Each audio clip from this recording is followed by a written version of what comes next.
Hey everyone, Katrina and Jefferson here.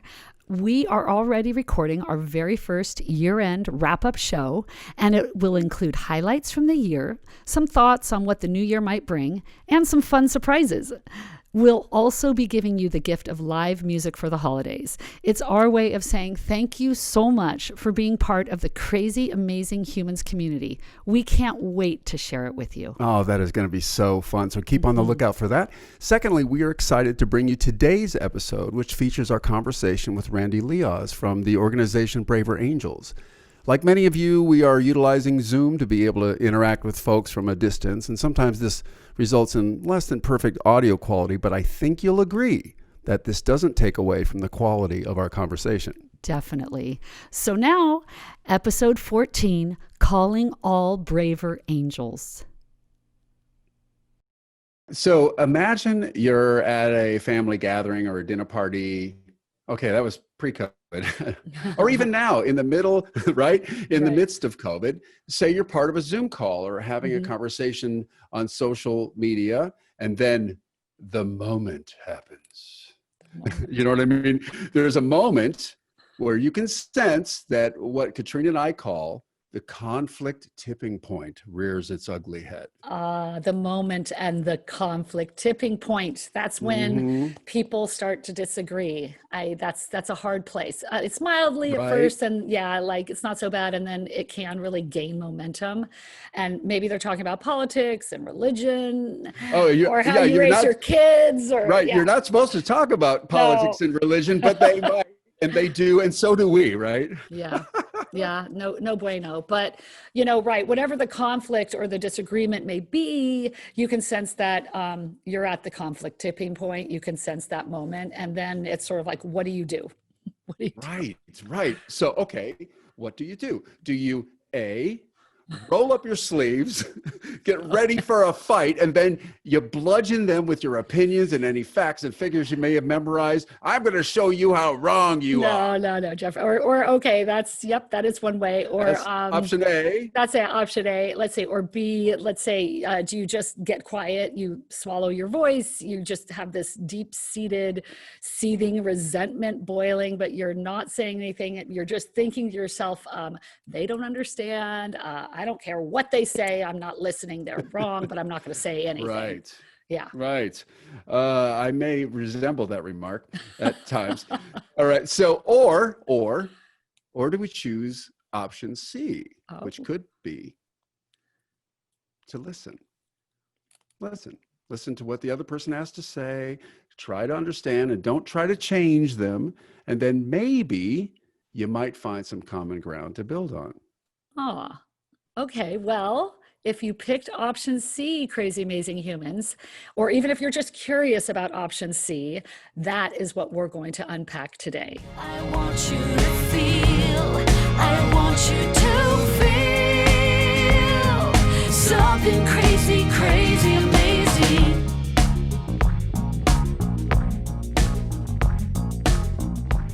Hi, my name is Ty from the Quad Cities in Iowa, and you're listening to the Crazy Amazing Humans podcast with Katrina Carlson and Jefferson Denham. Keep up the good work, you guys. Today's episode of the Crazy Amazing Humans podcast is brought to you via Apple, Google, Spotify, or wherever you get your podcasts. All episodes are free, so make sure and subscribe today. Part 1, Life is a Highway. Hey everyone, I'm Katrina Carlson. And I'm Jefferson Denham. And this is the Crazy Amazing Humans podcast, where you'll get inspired by everyday humans doing crazy, amazing things. Right. Our guest today is Randy Lioz from Braver Angels. Braver Angels focuses on facilitating conversation and connection between people with opposing political views. That's right. Randy has spent the past several months helping Braver Angels shift towards running their events online and is a regular moderator of their workshops like the Red Blue Workshop and skills training. Randy, welcome to the Crazy Amazing Humans podcast. Thanks so much. It's great to be here. All right. Well, it's so good. Yeah, it's great to have you. Yes, all right. So Randy, in a nutshell, what is Braver Angels? Yeah, well, we're a civic organization that brings together Americans who lean both red and blue and everywhere in between in an alliance to try to depolarize the country, to build a house united. So we do it through workshops and really engaging debates and lots of other ways that help people develop a better understanding of one another. Since right now, I think that's one of the hardest things to do, right? So many people are just mystified at the way that their fellow Americans think and what they say. And it's really due to the fact that we've stopped talking to one another, right? We definitely talk at each other, but not much else. That's a sad truth, actually, Randy. And wow, what a great thing you're doing. So, okay, why don't we start with like, where did you come from? What's your story, my friend? Okay, yeah. So I grew up on Long Island in New York. I had an upper middle class Jewish background, and my family was pretty aligned politically. We leaned blue, like a lot of other Jewish families. So there wasn't really a lot of political conflict, in Maine, aside from, Thanksgiving, when we would get together with our other family. Like some of my uncles were a little bit more conservative, and we would get into it at the Thanksgiving table. But aside from that, it was, it wasn't really that dramatic. And I had a pretty privileged upbringing. And I feel like my parents gave me every advantage possible, like paying for the best education. And I was really following that well-trodden path, that comes with those advantages, but also certain expectations. And I do feel like I started defying those kind of early, and trying to chart my own path. So I knew I wanted to be in the auto industry. I absolutely love cars. So I took my degree from Duke University and I started to sell cars. So I was a Volkswagen salesman for a year and a half.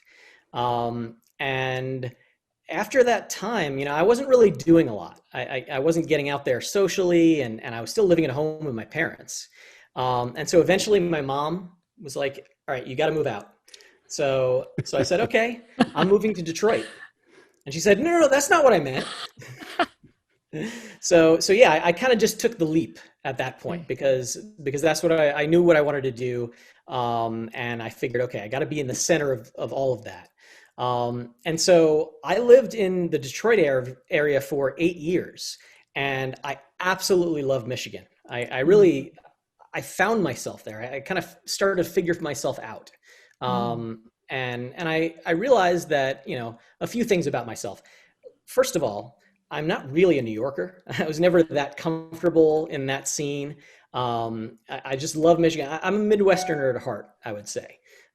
And then, also there was more political diversity, right? So in Michigan, I definitely had a decent number of conservative friends, and it was, definitely interesting to start getting their viewpoints.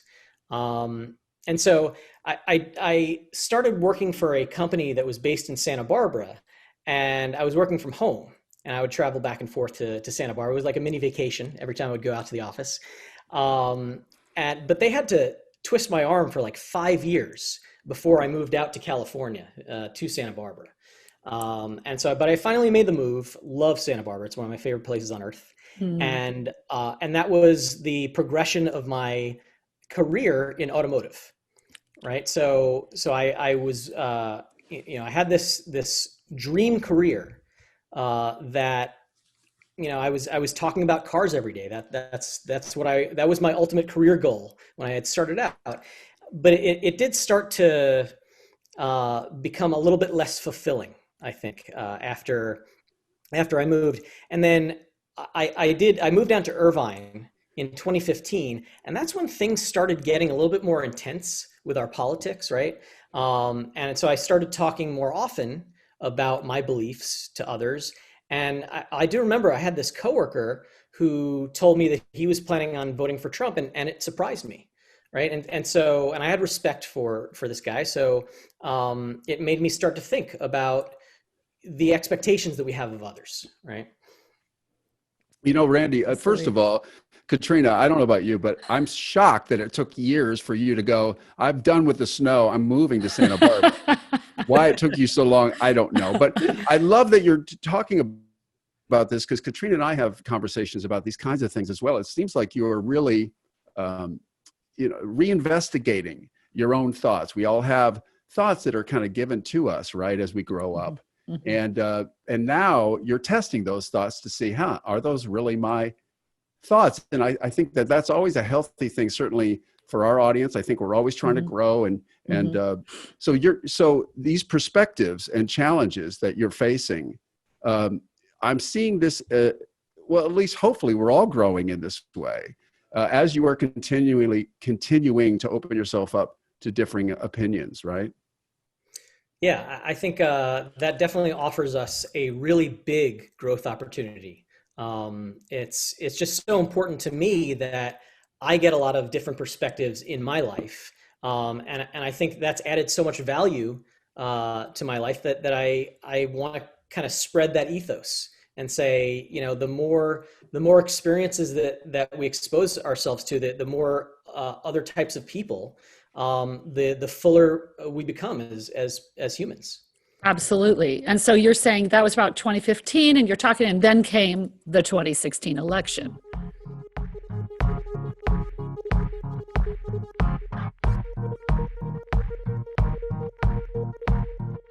Hey, crazy, amazing humans. Thank you so much for listening. Make sure and subscribe wherever you get your podcasts right now so that you're the first to know and you never miss our new episodes. Right. We're also on YouTube in case you'd like to see us and our guests at the Crazy Amazing Humans YouTube channel. That's where you'll notice, by the way, that Katrina's always having a great hair day. Me, not so much. Okay. All right. Now back to the show. Part 2, walking in through the outdoor. So, Randy, the 2016 election, that was a pivotal moment for you, right? Yeah, I definitely started to get more curious about what my conservative friends believed. And actually, I had a coworker who told me that he was going to be voting for Trump, and it surprised me. And so I started to realize that, there's a lot more to the story than what we see on the surface for a lot of people. There's a lot of things going on that aren't necessarily obvious, but are definitely worth digging into. And so it started getting me to thinking about, the importance of people's experience, their life experience, and how that shapes you as a person, right? And I wanted to dig into that with people, and so I started having those conversations, and it was revelatory. It really did kind of shift how I thought about some things and the assumptions that I made about people and their beliefs. And it made me want to give people the tools to have those conversations. Nice. So I started thinking about starting a nonprofit myself called the Empathy Conference, and I started writing about that and just talking about it to my friends and family and getting their feedback and stuff. But I did know that I didn't have the experience and the contacts that it would require to get something like that going. So I knew it would be a challenge. Yeah, there's more to it usually than we recognize. We're really interested in this because, we all have, I was teaching at a college and the students helped remind me that, we've all inherited our thoughts, right? So a lot of our thoughts have been borrowed, like people of authority have said, this is what you're supposed to think, this is what you're supposed to believe. And what I love, Randy, what you're doing, and I think a lot of us have encountered this kind of transitional moment. You start going, now, wait a minute, I was told this, but is this really true? Is this what is honestly coming from me? That's what was happening to you, right?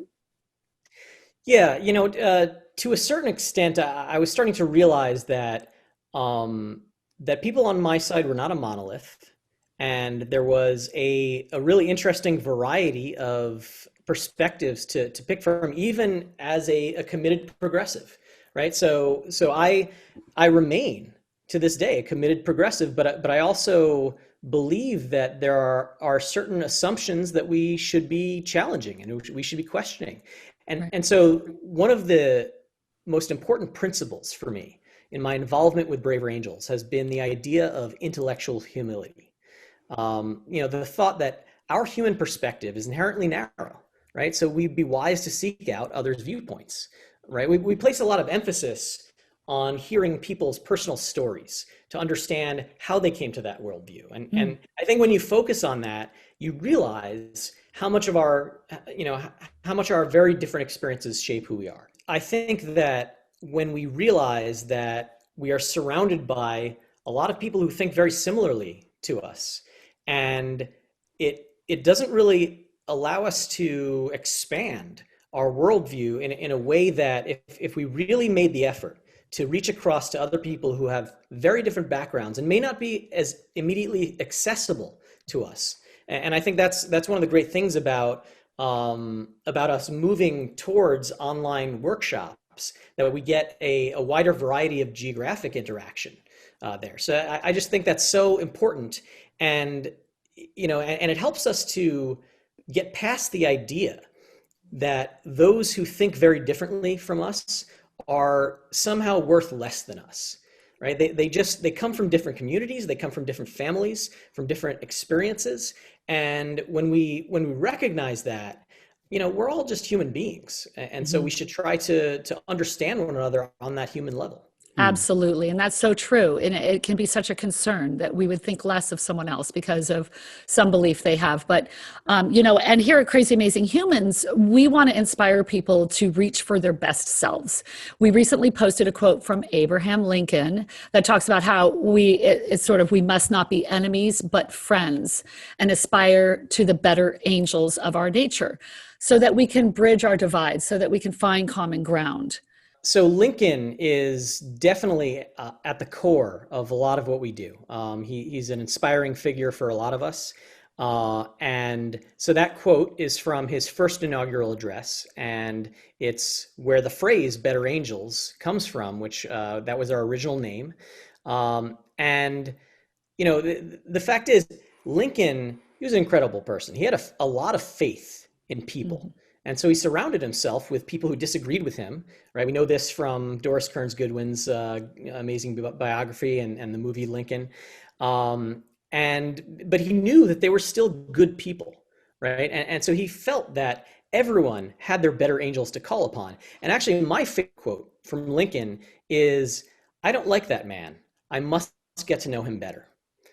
Right? That's great.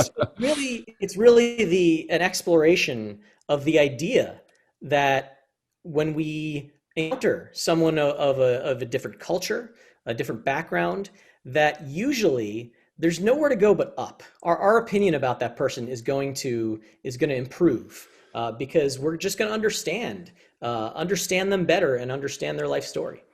Wow. And so the fallout of the election, that's when it led you to, and that's when you became a part of Braver Angels. I sent the writing that I had been doing to David Blankenhorn, who's the president of the organization, and I was going to be in New York for an auto show. So he and I sat down and had a great conversation. He was really encouraging and told me that we needed a presence in California. So I wanted to pick up that mantle and what I could do. So I started getting more and more involved with the organization. And at the same time, I also was developing this feeling like the work that I was doing in the auto industry wasn't as fulfilling.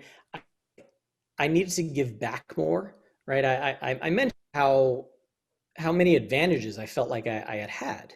And so this was my way of contributing something to the world. And so I started running workshops, and every time I did that, it would get me more amped about the mission of the organization.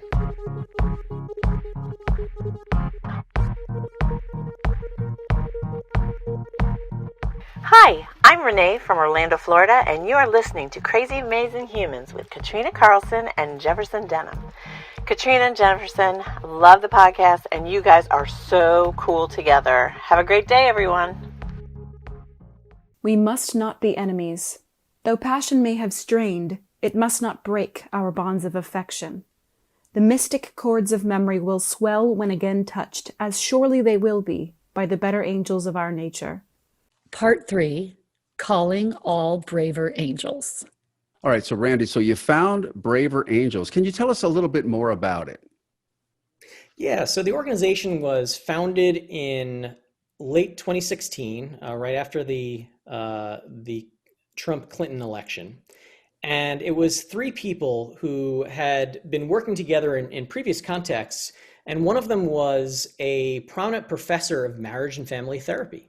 And so he's actually used to dealing with relationships in crisis. And so he clearly picked up that pattern very easily from what was going on in our country. Sometimes we say it seems like our country is on the verge of a civic divorce.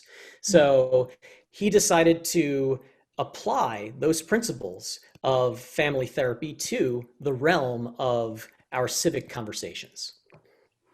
That's really interesting. I heard that you all did some kind of workshops, and I'm curious, and I think our audience would love to know about those. What happens there? Right. So we call the Red Blue workshops kind of our bread and butter. That was the first workshop that Dr. Bill Doherty, who is the family therapist, he designed that for a whole weekend, and it has since gotten condensed. But what we do is bring equal numbers of reds and blues together for a structured conversation that builds trust over the course of the day, because that's what's really important, right? So we make it very clear to the participants that no one is there to change anyone else's mind, right? We are there to build goodwill over the course of an entire day. And so, many of our workshops are several hours. And so we start with an examination of the stereotypes that we have about one another, the stories that we tell about each other, and we give each side a chance to debunk those stereotypes and talk about, okay, what is inaccurate, what's unfair about that stereotype, but we also give them a chance to be really introspective and self-reflective and say, is there a kernel of truth to this stereotype? Is there, a small vocal minority that gives the impression that our group is like this? Is there something in our past? Are there blind spots that people in our group have about certain issues that make it seem like we fit these stereotypes? And when each group sees the other engage in this act of self-reflection, it is amazing how much goodwill it'll actually build between the sides. And so over the course of the day, we're going through another exercise called the fishbowl exercise, where one group gets to speak and the other group is arranged silently around them and can only listen. No facial expressions, even no sighs, right?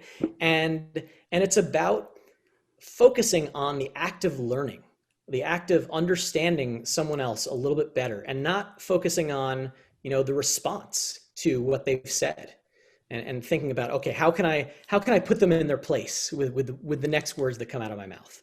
And then after those first two exercises, we get to the really, really heavy one, which is called questions and answers. And it allows each group to ask the other the burning questions that they've had, that they really, really want to know, because there's so many people who just are feeling like they can't wrap their heads around the way that the other side thinks. And so this is a chance to ask those questions, but do it in a way where it's guided. So as a moderator, it's my job to help them craft a question that's not a rhetorical question that has an assumption or an accusation built into it, right? We say we don't want gotcha questions. We want questions of sincere understanding. And when we get to that exercise, it can be very tense, but it can be extremely revealing and rewarding for the people who are involved. This is what you're not supposed to do, right? Okay, so Randy, that's okay. I'm going to speak for myself, but maybe for our audience too. Okay, depolarization, putting contempt aside, we're going to try to understand each other. All right, but wait a minute, Randy. Sometimes it's not healthy to try and find common ground with toxic people. I mean, I don't want to try and build a bridge to a psychopath or a terrorist. So what do you say to that, Randy? Yeah, definitely. I totally understand this type of objection. And I know that there are similar feelings on both sides. As a very committed blue, I often feel that tension in the work that I do, just like a lot of other people do, because I'm afraid of legitimizing or normalizing ideas that I think can harm people, right? But what I think is important to remember, listening to someone isn't the same as agreeing with them. letting them speak openly to you isn't the same as broadcasting their message to everyone you know, right? But if you are willing to listen openly, I think that you'll often find that they'll return the favor. And if you really believe that your ideas are strong, then you should have nothing to fear from comparing them to someone's ideas who feels very differently from you. That makes a lot of sense. I love that. That's really good. Okay, so Randy, so I have two questions for you. First of all, how can we take these principles and apply them to our everyday lives? Like, give us some takeaways and maybe even something so we can extrapolate them into dealing with other types of conflict, not just political disagreement. And then my second question is, how do we stay true to ourselves in doing that? Right, yeah.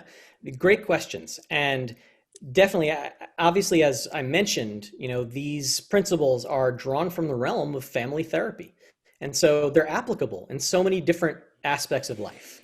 In all of our relationships, our personal relationships, our professional relationships, purely the act of active listening, for example, right? That's one of the basic skills that we teach in our Skills for Bridging the Divide workshop. We say, listen to them and paraphrase what you heard them say, so they have a chance to confirm that you have an accurate understanding of their beliefs, and so that they feel like they're really being heard, right? And that is totally important in all of your relationships. And so it's interesting, we're actually in the process of branching out and reaching out to corporations and other businesses to offer them our skills and our training, because we know that that in the corporate world there is conflict around both political and other types of differences.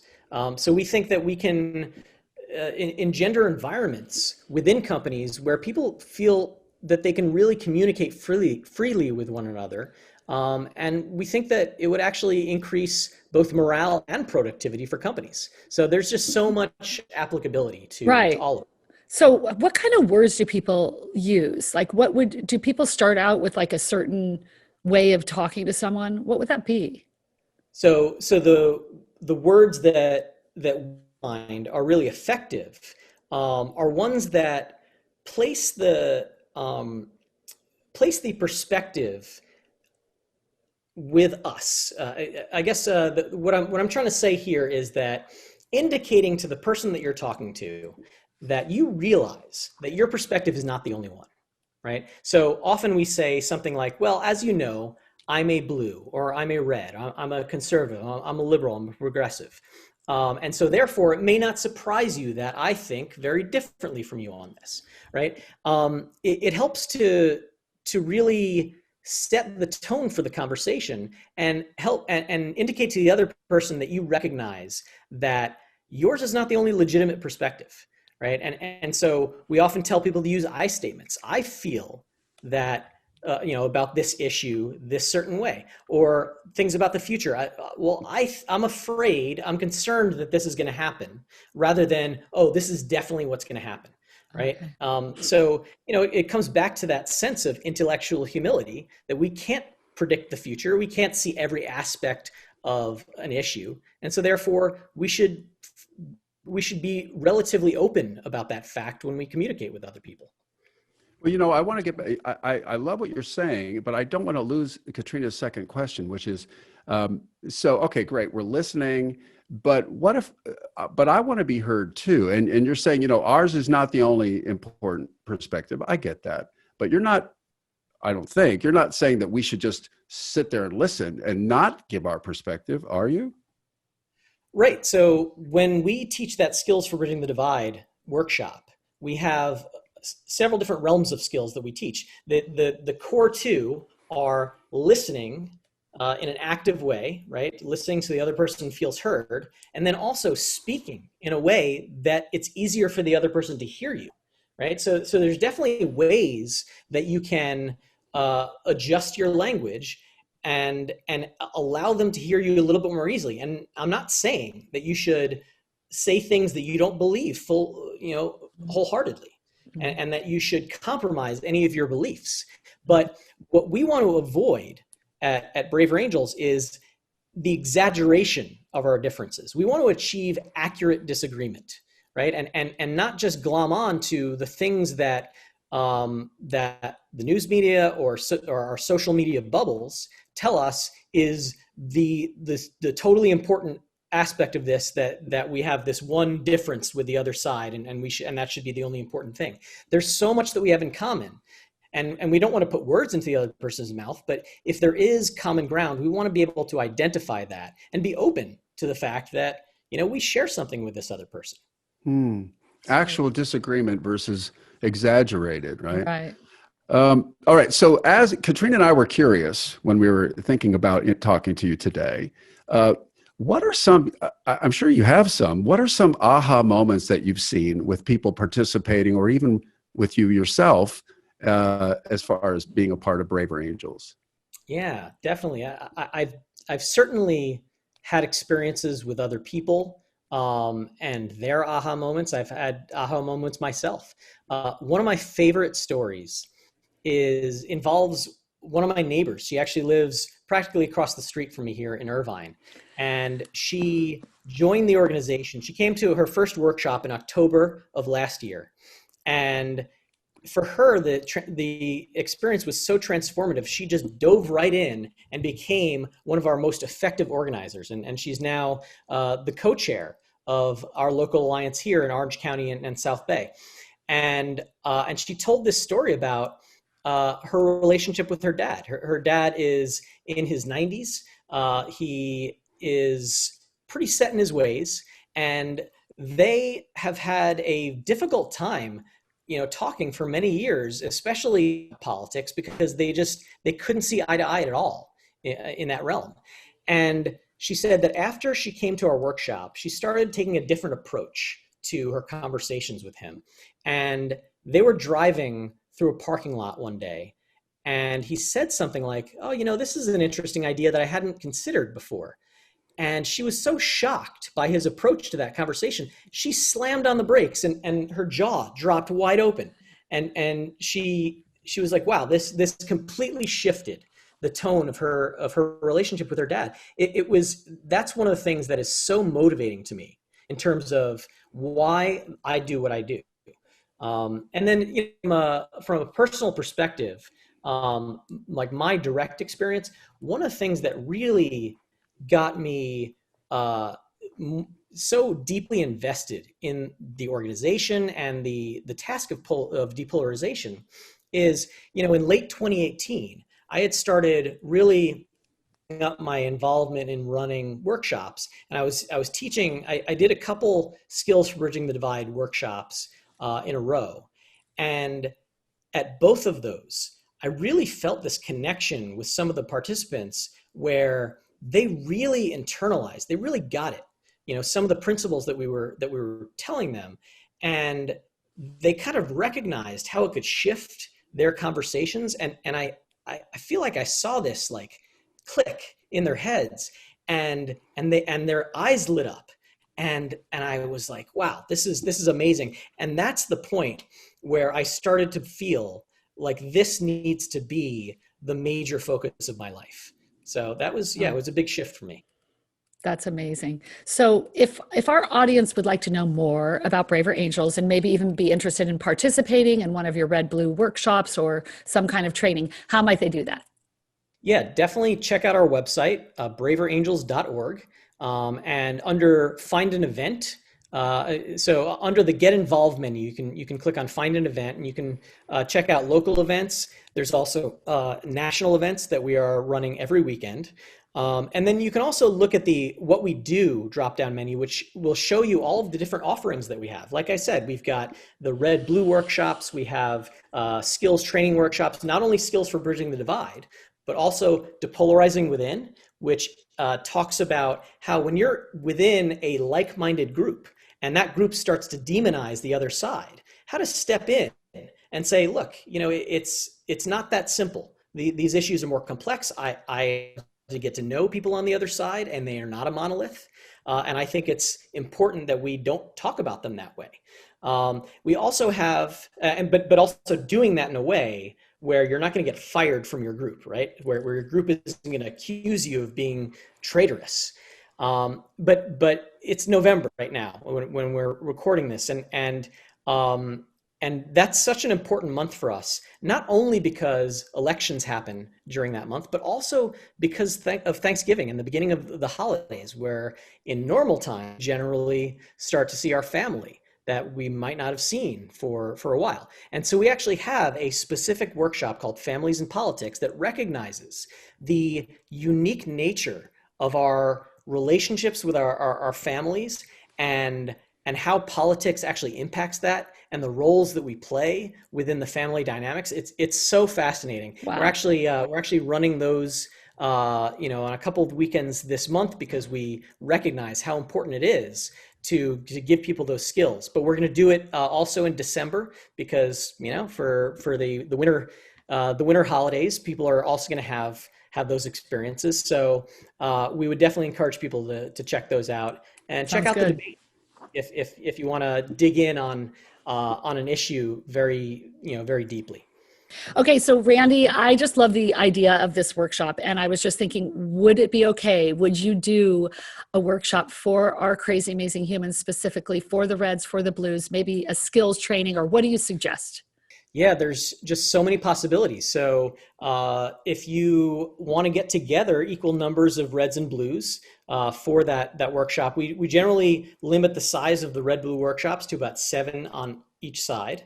And then the skills training workshops they're not unlimited, because it's limited by Zoom's technology, right? So, but we can generally accommodate groups up to 100 people for each of those skills training workshops. So we would absolutely love to run workshops specifically for your audience. That'd be amazing. So Crazy Amazing Humans, if you're on our email list, I will make sure to let you know. So sign up for our newsletter ASAP, so that when we come up with dates or date for the workshop or workshops, we will let you know on those newsletters. All I want to know is, by the way, when I participate, how do I know when I've won? I'm in it to win it, brother. I'm in it to win it.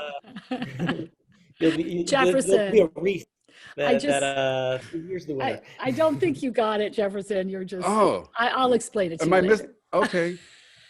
I count on Katrina to explain things to me. Great. So thank you so much. Thank you, Randy, for being with us. You are definitely a crazy, amazing human. Amazing. Thank you. So great to speak with you today. And thank you for the good works you're doing. It's been a pleasure. Thanks for having me. We're gonna feel alive. We gotta feel for each other. If we're gonna see the light, we gotta see one another.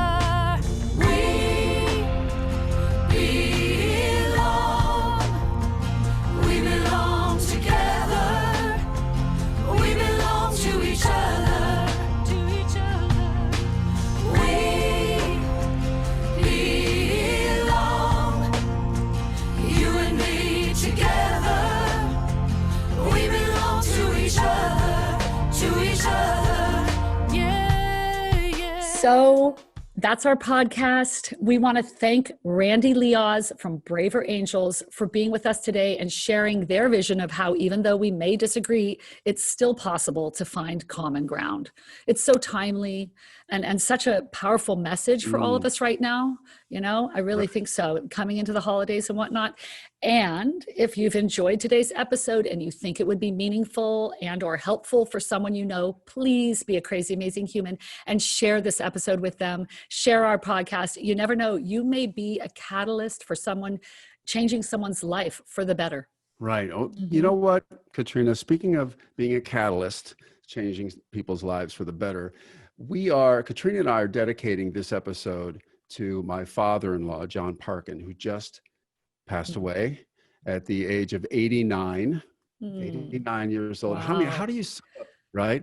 How do you sum up 89 years, right? In just a few sentences. But I guess, first of all, I grew up in a single parent home and my father was not around much. And that's why I appreciated John so much. I mean, I had a great relationship with him as my father-in-law. I just loved him. And he was not only a fantastic father-in-law, he was a fantastic grandfather. So of course, the family is grieving, but we're also celebrating a life well lived. I mean, he gave us so many wonderful examples of love and honesty and integrity and generosity to follow. And I intend to live out my life in a way that honors this legacy. And you know, Kat, it's all the little things, I guess. It's like, you know, the little moments, the little acts of kindness and love that you know, isn't that how life is kind of measured? Not necessarily about the big things. Absolutely. And so, John, you've been such a blessing to so many, of course, but to me personally, and I'm a richer man for knowing you. John Parkin, you are truly a crazy, amazing human. Oh, wow, Jefferson, thank you for sharing that. What an amazing man. I've heard about him for so many years, and I met him years ago, but I just am so happy that we can dedicate this episode to him. Love his family, love you, Jefferson, and your kids, and your beautiful wife, Sue, who is the daughter of this wonderful man. So indeed, we raise our voices to you, and we raise our voices to John and his memory. And thank you for sharing, Jefferson. And thank you for your kind words too. Yeah. Awesome friend. Yeah, we want to thank everyone who's listening. Thank you for being with us. Remember that every little kindness has the potential to create crazy, amazing human experience, one person at a time. Right. And as always, this week, we want to encourage you to find one thing that you can do to extend kindness and love in the world. I'm Jefferson Denham. And I'm Katrina Carlson. Stay healthy, stay connected, and we will see you next time right here on the Crazy Amazing Humans podcast. Something crazy, crazy, amazing. If you have any questions or comments about today's episode, please make sure to write us at crazyamazinghumans@gmail.com.